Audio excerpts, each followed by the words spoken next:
The June sunlight streamed through the stained glass windows of St. Catherine's Chapel, casting a kaleidoscope of colors across the marble floor. I adjusted the last peony in the altar arrangement and stepped back to admire my work. 20 years as a florist, and wedding days still gave me butterflies. "Everything looks perfect, Ethan," Mrs. Davidson, the wedding planner, whispered as she hurried past, clipboard clutched to her chest. "The Blakely-Hoffman wedding will be featured in every society magazine next month." I nodded, though perfect wasn't the word I'd use. Excessive fit better. 4,000 white roses, custom imported orchids, flower walls for Instagram moments. The bride's father, Richard Blakely, tech mogul and venture capitalist, had spared no expense for his only daughter's wedding to James Hoffman, heir to a banking fortune. I wasn't supposed to be here. Typically, I'd deliver the arrangements and leave before the ceremony, but Mr. Blakely had insisted I stay to make adjustments throughout the day. "At your rate," he'd said, barely looking up from his phone during our consultation.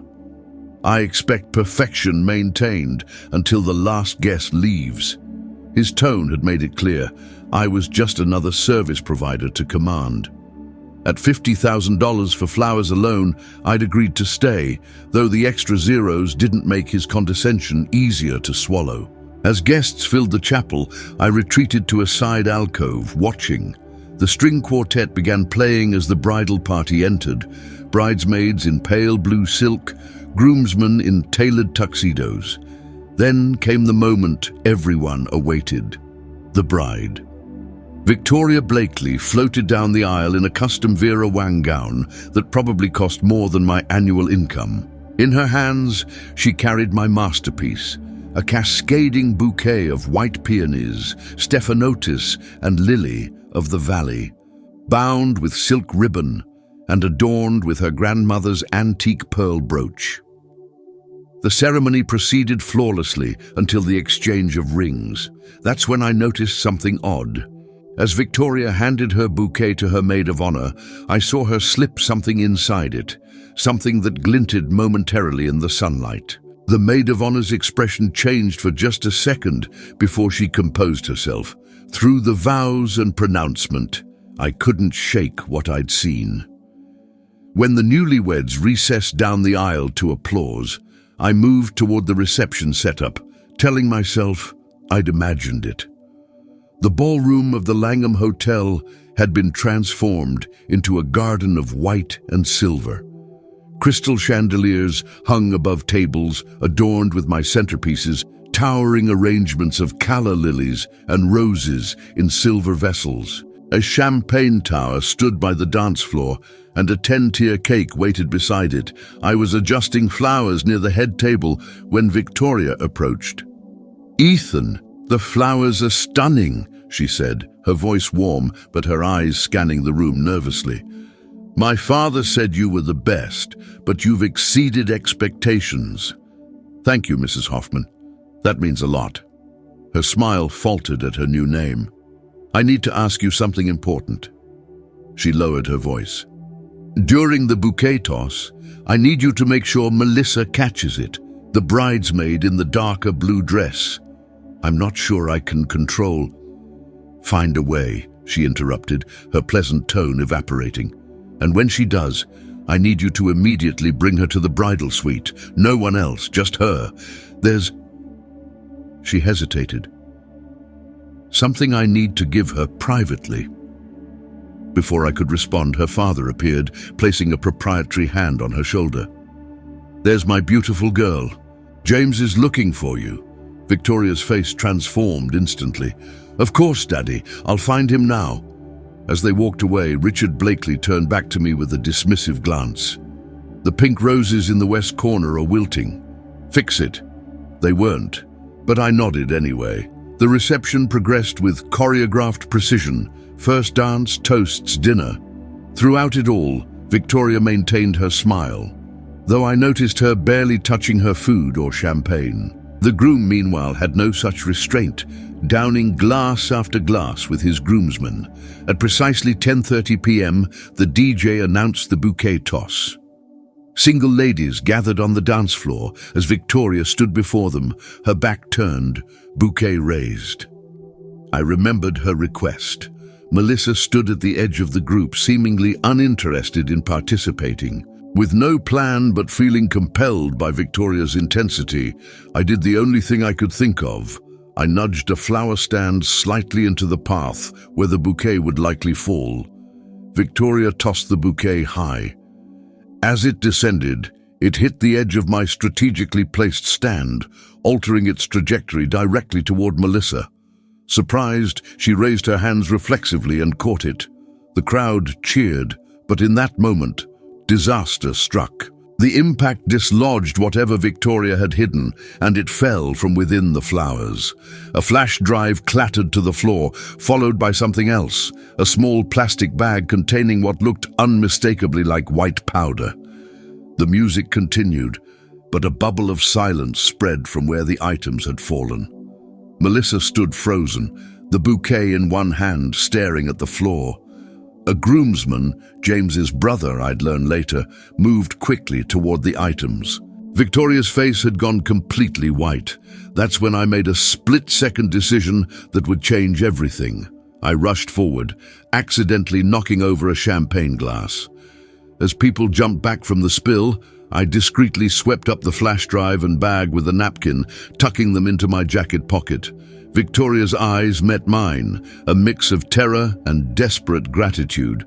But someone else had seen, James's father, William Hoffman, whose calculating gaze shifted between Victoria and me. "What a clumsy florist," he said loudly, breaking the tension. "Perhaps we should have hired someone more professional." Laughter rippled through the crowd, easing the moment. But as the music resumed and guests returned to dancing, William Hoffman approached me, his voice low and menacing. "Whatever you just picked up, I want it. Now." I swallowed hard. "Sir, I don't know what you're talking about. I was just cleaning up the spill." His fingers dug into my arm. "Don't play games with me, boy. I saw what fell, and I know what it is." His breath smelled of expensive scotch and entitlement. "That flash drive contains information that could ruin my son's political aspirations. Give it to me, and I'll pay you double whatever Victoria promised." "I wasn't promised anything," I said truthfully. His grip tightened. "Then I'll make this simple. Either give me what I want, or by morning you'll be facing drug charges and your little flower shop will be finished." In that moment, looking into William Hoffman's cold eyes, I realized I was caught in a power struggle between wealthy families that could crush me without a thought. But something about Victoria's desperation had seemed genuine. Whatever was happening here went beyond a simple family feud. "I'll get it for you," I lied, buying time. "It's in my supply kit in the service area. Let me go retrieve it." His grip relaxed slightly. 5 minutes, then I'm calling security." I nodded and slipped away, heart pounding. Instead of heading to the service area, I made my way toward the bridal suite, remembering Victoria's earlier request. As I turned a corner, a hand grabbed my sleeve, pulling me into an alcove. It was Melissa, the bridesmaid, her face tight with anxiety. "Did you get it? What Victoria put in the bouquet?" "Yes, but what's going on? Mr. Hoffman just threatened to have me arrested." Melissa glanced around nervously. "Victoria's in danger. She's been trying to gather evidence for months. The Hoffmans aren't just bankers, they're laundering money for cartels through their foundation. Victoria discovered it accidentally when she was helping with James's campaign finances." "Why doesn't she go to the police? The Hoffmans have half the state officials in their pocket." She looked at her watch. "We don't have time. Victoria planned to slip away during the reception and meet a journalist who's been investigating the Hoffmans. The evidence is on that flash drive. And the other item that fell." Melissa's expression darkened. "Planted by James. He suspected Victoria was gathering evidence. He's been trying to discredit her, make it seem like she has a drug problem. He's done it before to people who threatened them." My mind raced. It explained Victoria's sobriety at the reception while James had been drinking heavily. She needed to stay clear-headed for her escape. Victoria is meeting the journalist in 10 minutes at the hotel's side entrance. Her father thinks she's changing for the honeymoon departure. You need to get that drive to her now. What about you? I asked. I need to create a distraction. The moment Victoria leaves, William will notice her absence. Just then, my phone buzzed with a text from an unknown number. This is Victoria. Please bring what you found to the service elevator on the 3rd floor. I can't be seen in the hallways. I showed Melissa the text. She nodded. Go, I'll handle things here. I took the service stairs to avoid being seen by William or his associates. The 3rd floor was quieter, with only the distant sounds of the reception filtering up. I approached the service elevator cautiously, the flash drive and bag heavy in my pocket. The elevator doors opened as I approached. Inside stood Victoria, now wearing a simple black dress instead of her wedding gown. Her makeup had been hastily removed, and her hair pulled back in a ponytail. Thank God, she breathed when she saw me. Did anyone follow you? No, but your father-in-law threatened me. He knows about the flash drive. She nodded grimly. William Hoffman has been threatening people his whole life. It's how the family maintains control. She held out her hand. I can't thank you enough for what you've done. You risked everything for a stranger. I reached into my pocket, hesitating. How do I know you're telling the truth, that this evidence is what you say it is? Her eyes softened with understanding. You don't. But I'm asking you to trust me. She pulled out her phone, showing me a news article.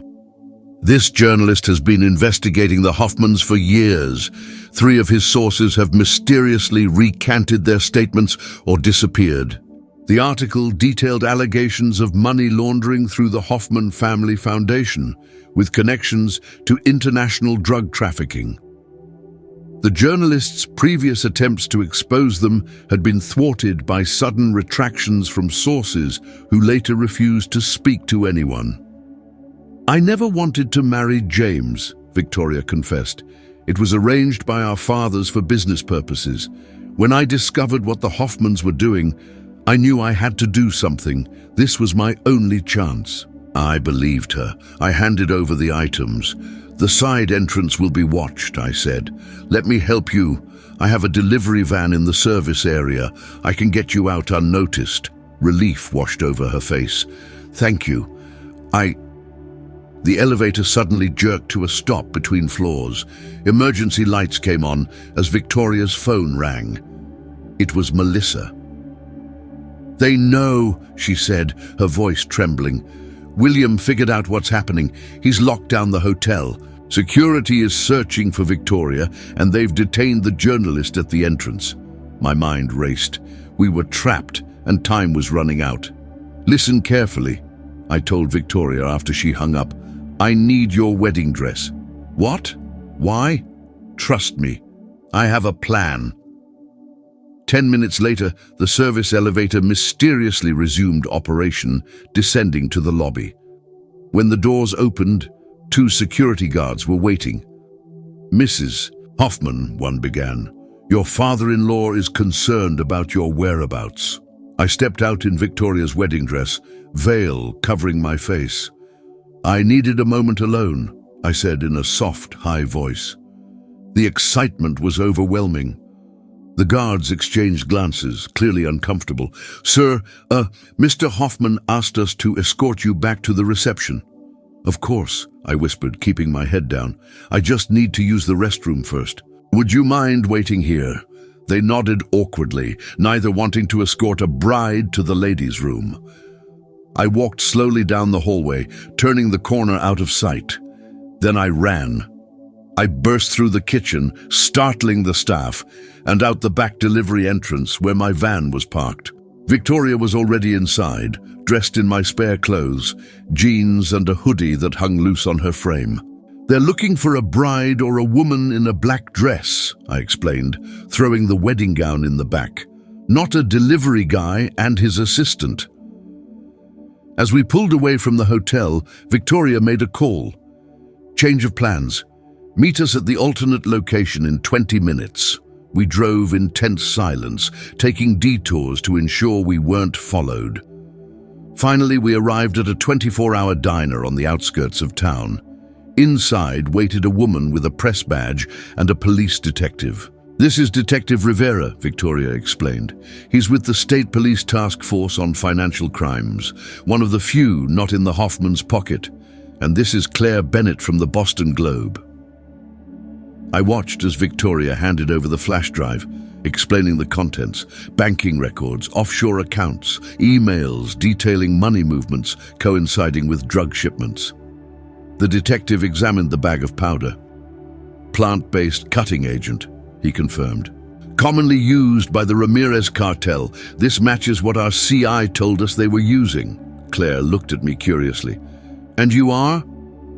"Just the florist," I said. Victoria shook her head. "No, he's the reason we're here. Without him, this evidence would be destroyed, and I'd be—" She didn't finish the sentence.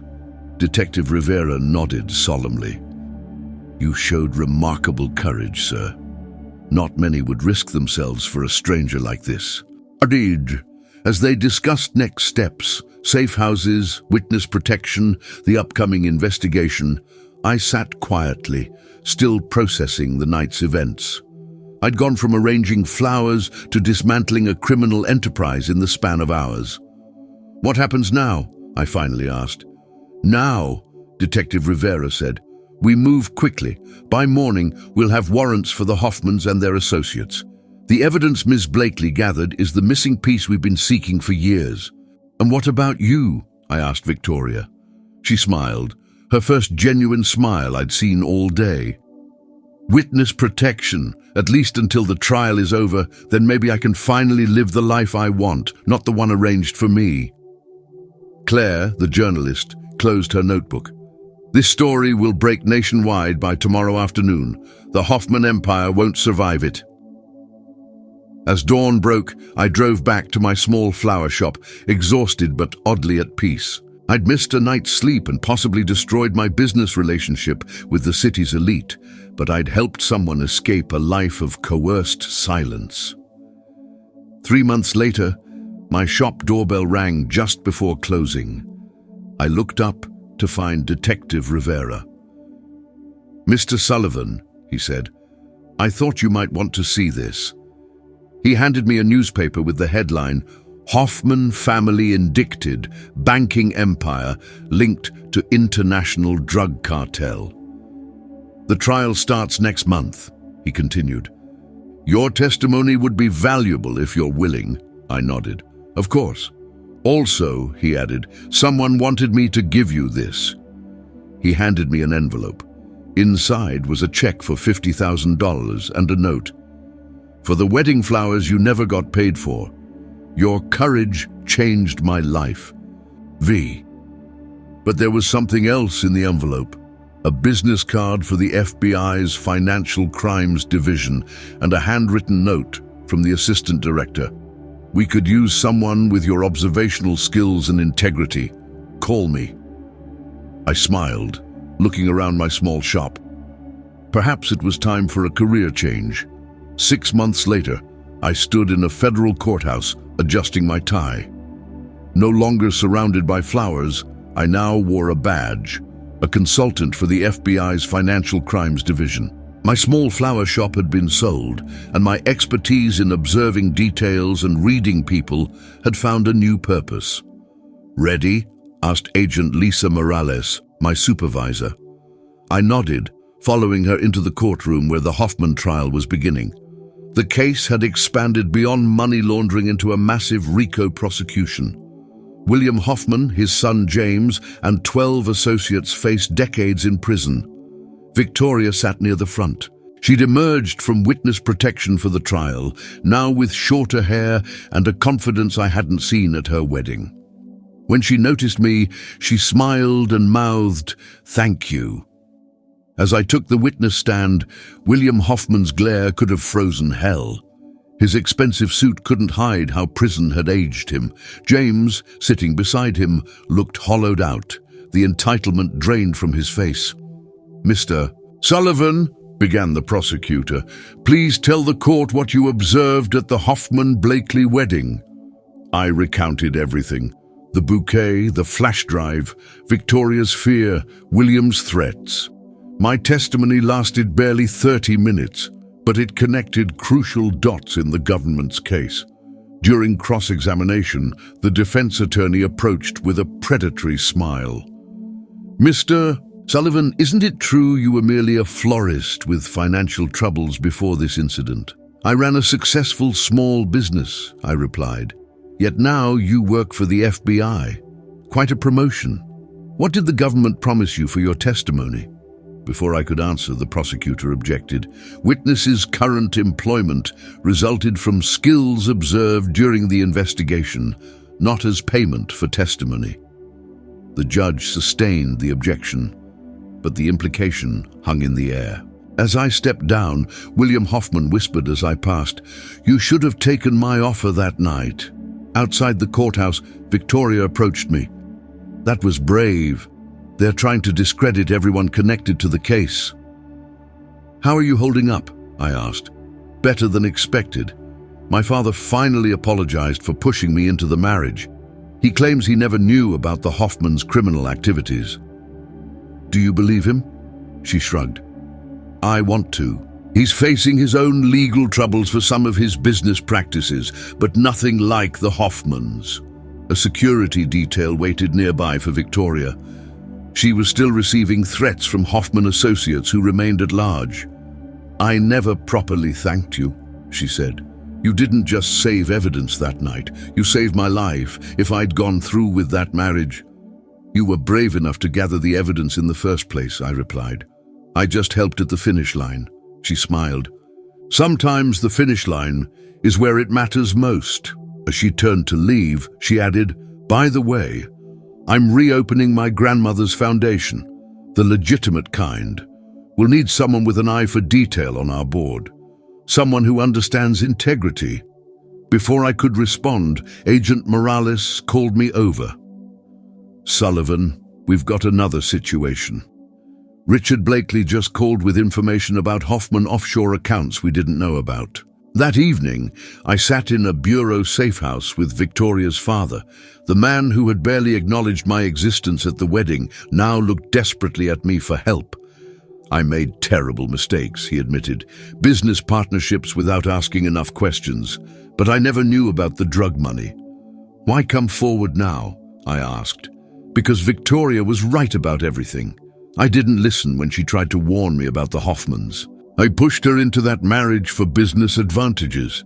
His hands trembled. "I'm trying to make amends." He slid a laptop across the table. "Everything I know about their operations is here. Accounts even Victoria didn't know about." As agents copied his files, Richard looked at me. "She trusts you. When this is over, please tell her I'm sorry, really sorry." 2 weeks later, the trial took a dramatic turn.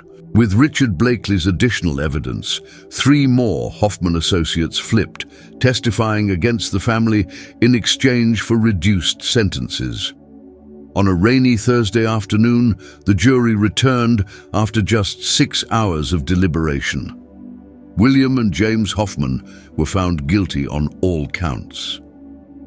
As they were led away, James looked back at Victoria with pure hatred. William, however, stared directly at me, the florist who had helped unravel everything. "You made a powerful enemy today," Agent Morales warned me afterward. I nodded. "I know, but I made the right choice." Later, celebrating the verdict at a small restaurant with the prosecution team, Victoria raised her glass. "To justice," she said, "and to the unexpected heroes who make it possible." As everyone clinked glasses, my phone buzzed with a text from an unknown number. "The Hoffmans still have friends. Watch your back." I showed it to Morales, who immediately called security. "We need to move," she said, "now." The threat proved real. 2 days after the verdict, my apartment was broken into. Nothing was taken, but a flower, a white lily, was left on my pillow. The Hoffman family signature from their cartel dealings. "You need protection," Morales insisted, arranging for me to stay at a secure FBI location. For 3 weeks, I lived in limbo, unable to return home or move forward. Then came unexpected news. William Hoffman had been killed in prison, reportedly by associates of a rival cartel, fearful he would make deals to reduce his sentence. With William gone, James became the focus of remaining Hoffman loyalists. Their organization was crumbling, members turning on each other to save themselves. One morning, Victoria called me. "I heard about the threat against you. I'm so sorry." "Not your fault," I assured her. "Actually, I may have a solution. My foundation is opening an international office in Geneva. We need someone to oversee anti-corruption initiatives, someone with your unique experience." "You're offering me a job in Switzerland?" "I'm offering you a fresh start, away from Hoffman threats. The position includes housing in a secure building." 3 days later, I sat with Director Franklin, discussing my resignation. "You've been an asset to this team," he said, "but I understand your situation. The threats won't stop as long as you're visible here. I'll continue consulting remotely on the remaining Hoffman cases," I promised. He nodded. "There's something else. Richard Blakely requested to see you before your departure." I found Richard in the prison's visitor area, looking older but somehow more at peace than at the trial. "I wanted to thank you," he said, "not just for helping Victoria, but for showing me what real integrity looks like." "You made the right choice coming forward with evidence," I replied. "Too late, though." He smiled sadly. "I'll be here for at least 5 years. But Victoria is rebuilding our family legacy the right way. She says you're joining her foundation." I nodded. "A new direction for both of us." "Watch over her," he said. "Not because she needs protection, she's stronger than I ever was, but because good people should stick together in this world." 2 weeks later, I landed in Geneva. Victoria met me at the airport, now with completely different energy, relaxed, purposeful. "Welcome to your new life," she said. The foundation offices overlooked Lake Geneva. Our work focused on identifying and exposing financial crimes that harmed vulnerable communities, the opposite of everything the Hoffmans had stood for. 6 months into my new role, news came that James Hoffman had struck a deal, providing evidence against remaining associates in exchange for transfer to a minimum security facility. "Does that worry you?" Victoria asked when I showed her the news. "No," I said truthfully. "We're doing good work here. That's the best protection." 1 year to the day after the wedding that changed everything, I received a package. Inside was a single white rose and a note. "From one florist to another. Some flowers mark endings, others beginnings."